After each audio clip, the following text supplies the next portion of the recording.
L'homme fait partie de la lignée humaine. Mais qu'est-ce qui différencie la lignée humaine des autres primates, comme le chimpanzé par exemple?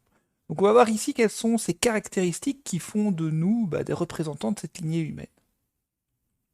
La lignée humaine descend d'un ancêtre commun avec le chimpanzé qui s'est différencié il y a environ 8 millions d'années. Donc la lignée humaine comprend une multitude d'espèces différentes, mais malheureusement il ne reste plus que nous. Qu'est-ce qui caractérise un membre de la lignée humaine? C'est premièrement le fait de marcher sur deux jambes de manière quasi exclusive, et deuxièmement, cette forme du crâne qui s'est vraiment adaptée pour différentes raisons, comme on va le voir par après. Voici une comparaison de l'anatomie de l'homme et du chimpanzé. Premièrement, l'implémentation du crâne et de la colonne vertébrale. Donc, ce qu'on peut observer, c'est que chez le chimpanzé, la colonne vertébrale vient s'implanter dans le crâne plutôt vers l'arrière. Alors que chez l'homme, la colonne vertébrale s'est adaptée à une bipédie, le fait de marcher sur deux jambes, et vient s'intégrer en dessous du crâne, ici dans le trou occipital situé en dessous, comme on le verra par après. Deuxièmement, on voit que le bassin s'est adapté également. Donc, le chimpanzé qui a un bassin beaucoup plus long ici, on voit que l'homme a un bassin beaucoup plus petit, mais beaucoup plus large sur le côté. Donc ce bassin, c'est vraiment adapté pour être une sorte de soucoupe qui va porter les organes.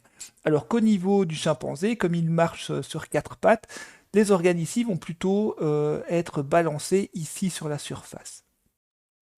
Troisièmement, la colonne vertébrale a également une autre courbure. On voit qu'au niveau du chimpanzé, il y a une grosse courbure puisque le chimpanzé va être plutôt posé comme ceci vers l'avant avec les pattes qui redescendent. Chez l'homme, comme on est tout droit ici, il y a une sorte de S qui s'est formée, une courbure particulière au niveau de la colonne vertébrale qui permet également de supporter tout le corps. Quatrièmement, la longueur des bras est différente par rapport aux jambes. Chez le chimpanzé, on voit que les bras sont quand même assez longs et que les jambes sont beaucoup plus courtes par rapport à nous ici. Nous, c'est l'inverse, on voit que les bras sont plus courts et les jambes plus longues que les bras. Les jambes doivent être plus fortes et doivent avoir également une structure qui va favoriser le fait de se tenir debout. La position des fémurs ici, même si ça ne se voit pas, vont être plutôt rentrées vers l'intérieur pour permettre une stabilité toute droite ici du corps. Et cinquièmement ici, le crâne, on voit que notre crâne est beaucoup plus gros que celui du chimpanzé. Sixièmement, c'est au niveau des pieds également que ça joue. On voit qu'au niveau des orteils, il y a des modifications. Donc chez le chimpanzé, il y a une sorte de pouce qui ressort au niveau du pied, ce qui lui permet de s'agripper également pour monter dans les arbres, par exemple. Alors que chez nous, il n'y a plus ce pouce qui permet d'agripper. On a vraiment des pieds qui sont faits pour marcher. Donc on voit qu'il y a une pression ici et ici au niveau du sol. Donc c'est beaucoup plus solide pour pouvoir tenir tout le corps, alors qu'on voit que la voûte au niveau du chimpanzé est plus fine et plus longue par rapport à nous. Donc on a vraiment des pieds qui ont évolué pour pouvoir nous soutenir et tenir vraiment tout le poids du corps sur cette surface. Voici une comparaison qui est plus flagrante au niveau du crâne chez l'homme et chez le chimpanzé. Je parlais du trou occipital, donc le lien entre la colonne vertébrale et le crâne. Donc on voit que chez le chimpanzé, il est plutôt ici à l'arrière, puisque la tête va plutôt aller vers l'avant, alors que chez l'homme, le trou occipital est vraiment en dessous du crâne pour que le crâne puisse tenir sur la colonne vertébrale de manière droite. Au niveau des mâchoires, on voit vraiment que la mâchoire est beaucoup plus petite chez nous et que les dents sont également beaucoup plus petites. On voit que la mâchoire chez le chimpanzé est vraiment très très grande, puisque cette mâchoire devait être très puissante pour pouvoir manger, déchiqueter la viande de ses proies, mais également pour pouvoir se battre. Alors que chez l'homme, c'est la lignée humaine, s'est adapté petit à petit à un autre style d'alimentation, et cette mâchoire s'adaptait sur le fait de manger des plantes, des graines, etc. Donc c'est pour ça que notre mâchoire est beaucoup plus petite et que les dents se sont aplaties également, donc il n'y a plus les grandes canines pointues ici, donc on voit que les dents sont beaucoup plus plates, beaucoup plus petites. Chez le chimpanzé, chez les primates de manière générale, cette mâchoire est plutôt vers l'avant. Chez nous, on voit que la mâchoire, la face est devenue beaucoup plus plate et surtout que la boîte crânienne est devenue beaucoup plus grande. Donc ceci s'explique par le fait que, au fur et à mesure des millions d'années, la lignée humaine les représentants de la lignée humaine ont eu une boîte crânienne qui est devenue de plus en plus grande pour avoir un cerveau de plus en plus important. Donc la taille du cerveau, cette augmentation de la boîte crânienne est vraiment un événement, une innovation évolutive qui a favorisé l'émergence de la lignée humaine.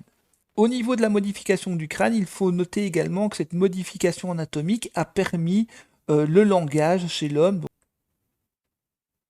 Donc on voit que le cerveau est beaucoup plus grand et que ceci a permis d'avoir un développement au niveau cognitif, de produire des outils, produire des armes, faire du feu, parler, etc. Nous avons des preuves très lointaines de la bipédie. Donc on voit qu'on marche, mais il faut savoir que les anciens représentants de la lignée humaine marchaient déjà. Donc c'est ce qu'on observe il y a plus de 3,66 millions d'années.